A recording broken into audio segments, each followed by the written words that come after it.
Ја слушате програмата Низ Светото Писмо.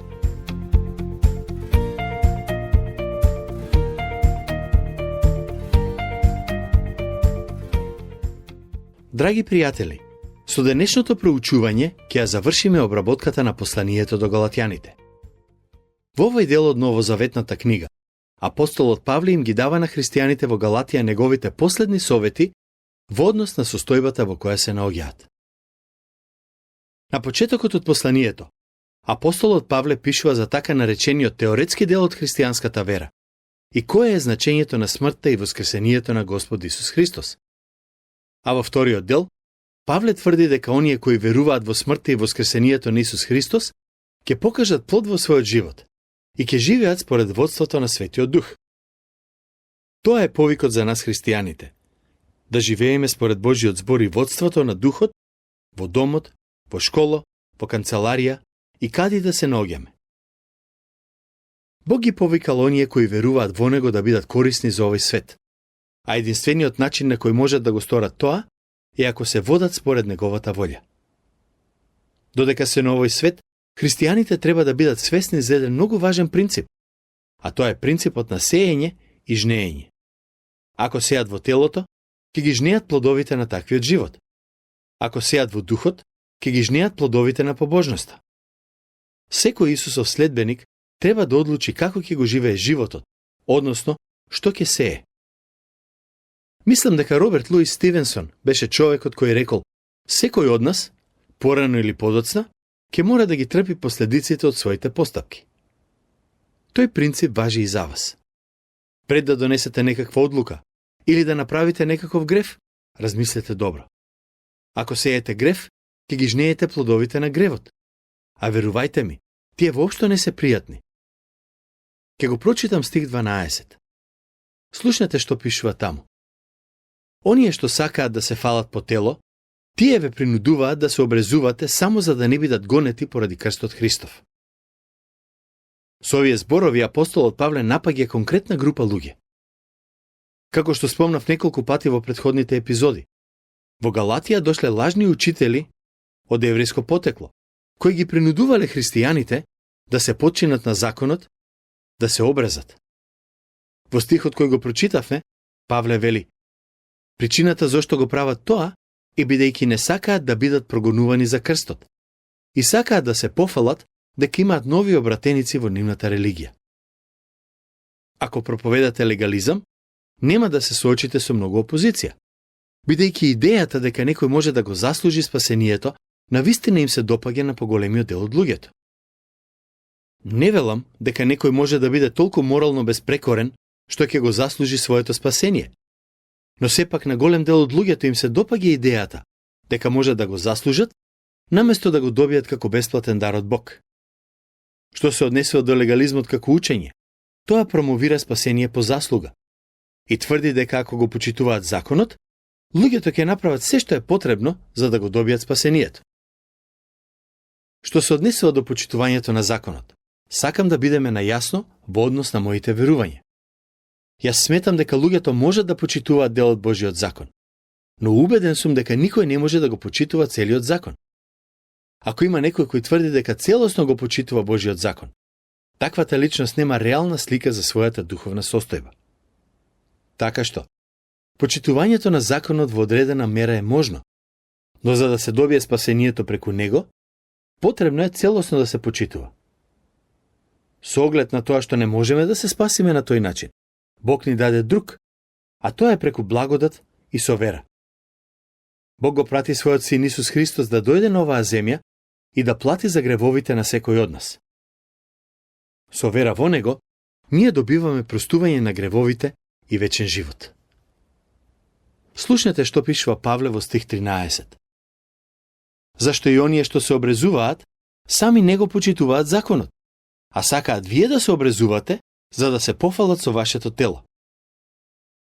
Павле кажува: учителите кои ви велат дека треба да живеете под законот, не го почитуваат законот.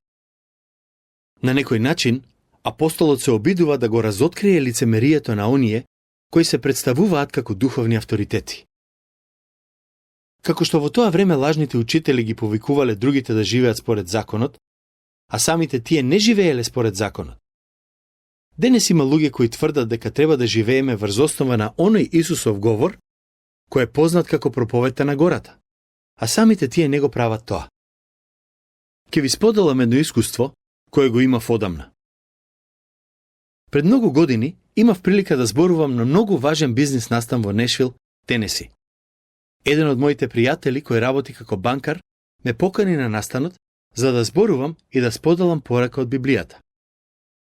Ова се случуваше кога се уште бев млад и немав големо искуство со зборување на такви настани. Одлучив да одам порано, за да видам каде се одржува настанот и психички да се подготвам за истиот. Кога стигнав на местото, таму имаше малку луѓе и забележав дека еден од нив, кој беше дел од организацијскиот тим, е многу изнервиран и многу пцуе. Верувајте ми, сум слушнал многу луѓе како пцујат, но овој човек ги надмина сите. Кога се запознав со него, едно од првите прашања му беше: "Патем, што работите вие?" Му реков: "Јас сум проповедник." Кога ги слушна тие зборови, изразот на лицето целосно му се промени. Потоа ми рече: "Чекајте, сакате да кажете дека вие сте говорникот за денешниот настан?" Откако му потврдив, отиде да наполни вода во чашата и ми рече: "Навистина ми е мило што сте денес со нас. Сакам да знаете дека и јас сум христијанин." Искрено зборувајќи, тоа за мене беше шокантно изненадување, бидејќи никогаш не би претпоставил дека е христијанин.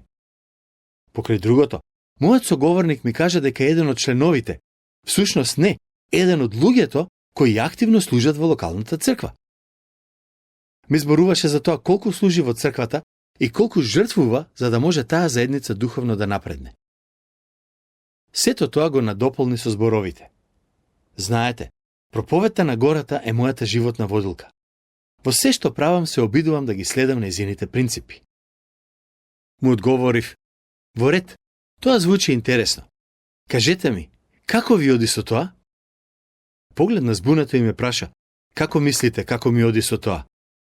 Му одговорив: "Рековте дека во се што правите се трудите да живеете според проповедта на гората.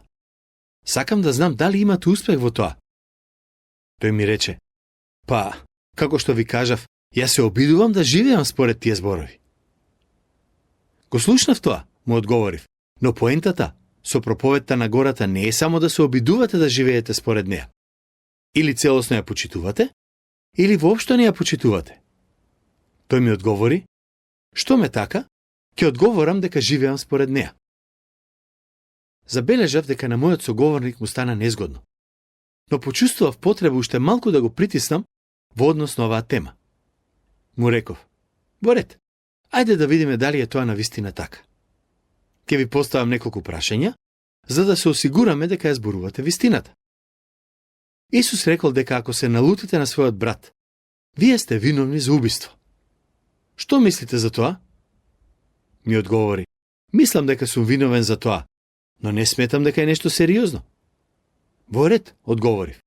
Исус рече дека ако погледнете на туѓа жена со похота во срцето, дека сте виновен за прелюба.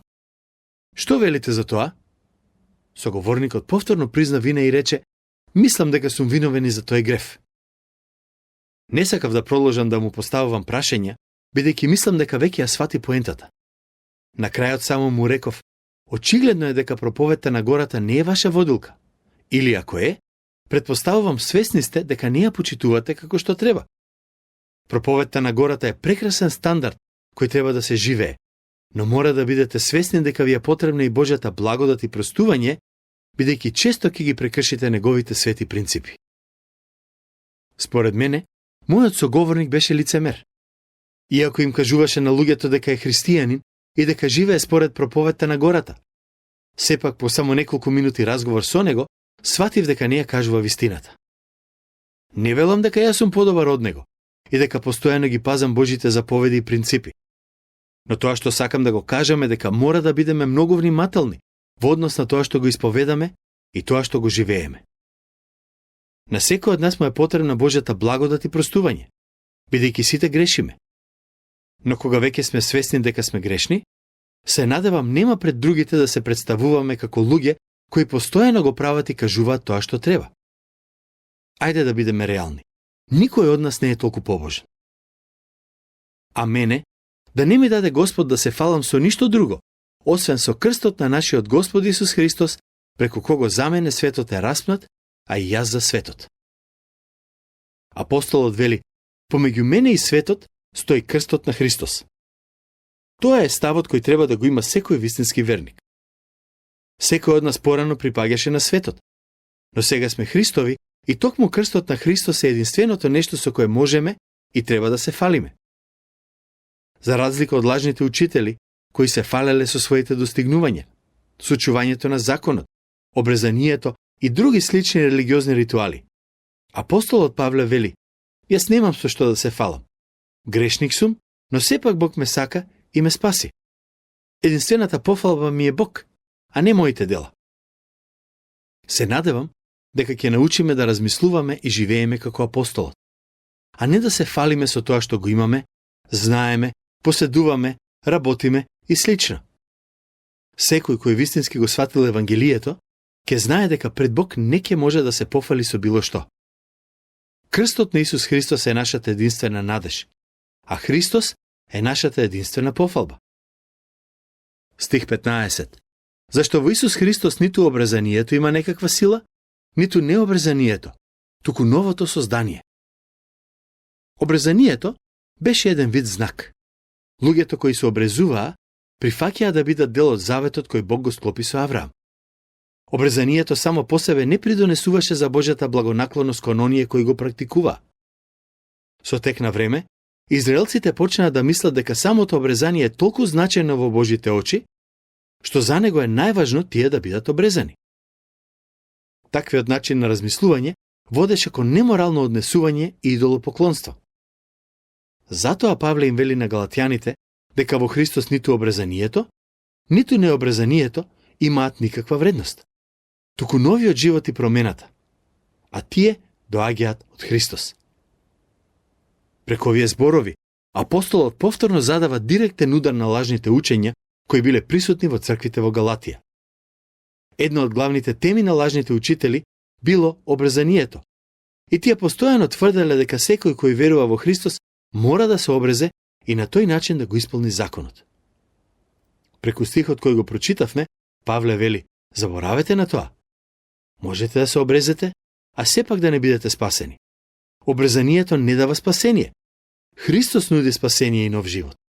Тоа е најважно. Апостолот сака да знае дали животите на галатјаните се променети и дали тие се ново создание во Христос Исус. Тоа е суштината на христијанската вера, а не обрезанието. Пишувајќи ги овие зборови, Павле како да ги споредува христијанството и јудаизмот и им остава на галатјаните да сватат дека Христос е тој кој носи вечен живот и промена, а не јудаизмот. Тој не им вели на христијаните во Галатија дека јудаизмот е добар, ама христијанството е подобро. Ако проповедаше таква порака, немаше да се соочи со многу опозиција. Тој всушност вели, единствениот начин на кој можете да се помирите со Бог е по благодат и преку вера. Тоа што ви го проповедаат тие така наречени учители е лажна наука и нема сила да ви ги промени животите. Христијанската порака во суштина е таква. Таа ја исклучува можноста дека некоја друга религија е вистинска и дека некое друго учење може да го помири човекот со Бог.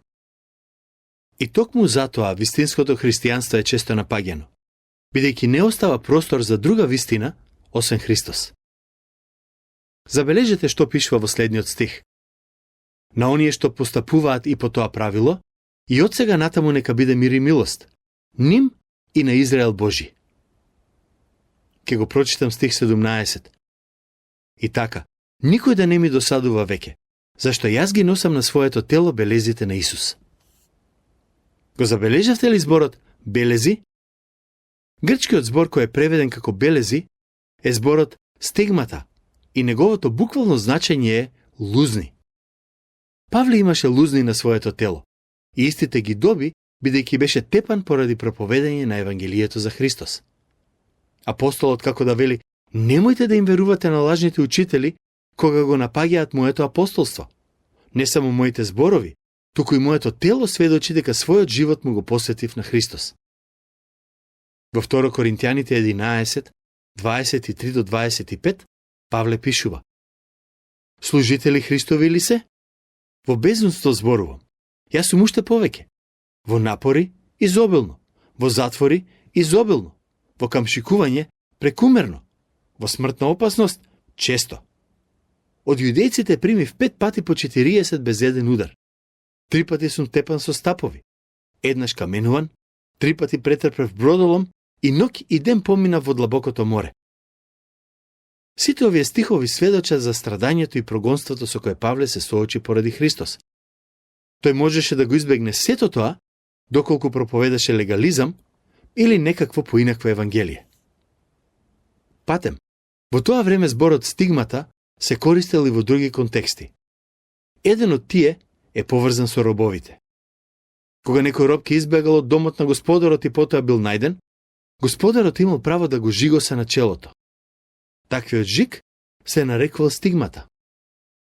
Стигмата, како збор, се користел и во паганските религии, кога поклониците или свештениците се жигосувале како символ на нивната посветеност кон некој бог или божица.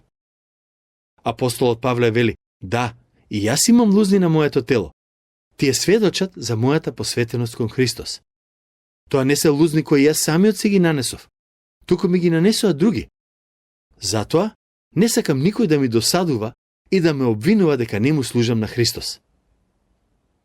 Павле вели: ако се сомневате во тоа што ви го велам, или ако мислите дека само ви пишувам теорија, а дека во пракса тоа воопшто не го применувам, слободно погледнете ги лузните на моето тело.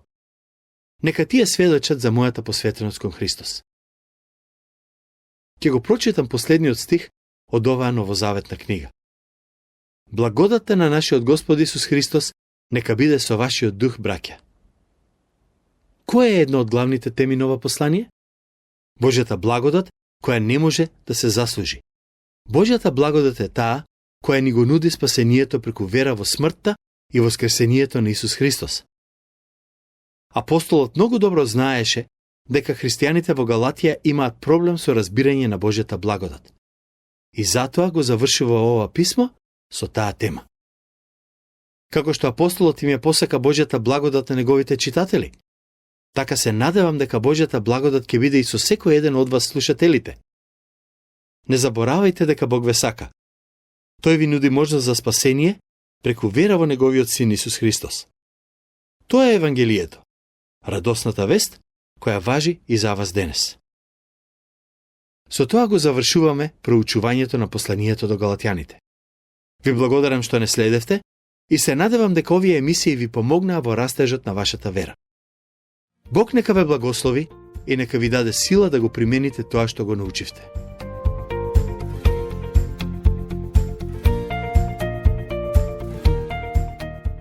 Слушнавте емисија од програмата Низ Светото Писмо. Можете да не слушате и преку мобилна апликација на нашиот YouTube канал и на сите познати подкаст платформи како што се Google, Apple и Spotify. Ако ви се допаѓаат нашите програми, споделете ги и препорачајте ги на вашите пријатели. Бидете слободни да оставите свој коментар или да ни пишете на нашата имейл адреса nizsvetotopисmo@gmail.com. Следете ги нашите страни Низ Светото Писмо Македонија на Facebook и Instagram. Емисиите од оваа серија можете да ги најдете и на нашата веб страна ttb.twr.org.